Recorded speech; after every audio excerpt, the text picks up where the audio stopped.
Schizophrenia is a chronic and severe mental health disorder affecting over 50 million people globally. Now, this illness can affect how a person thinks, feels, and interacts with their surroundings. When schizophrenia is active, symptoms can include delusions, hallucinations, trouble with thinking, concentration, and a lack of motivation. Oh, meds. Gonna need what?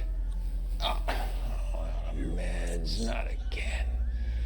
Oh, are you kidding me? Jesus. Don't take it. Oh, that's not gonna help matters. No. Mr. Bryson, I can see you in there. Roll Can you come to the door, please? No, it's it. We're just here to make sure you're all right. No, it's not that.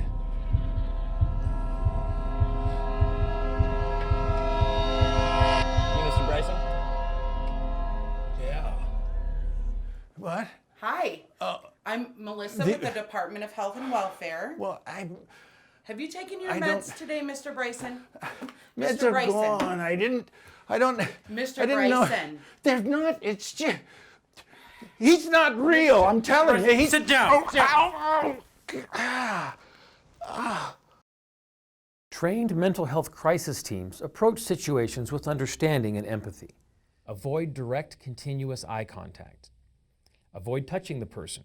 And finally, sit down and ask the person to sit down also. Please take these tips as general recommendations. Individual cases will vary.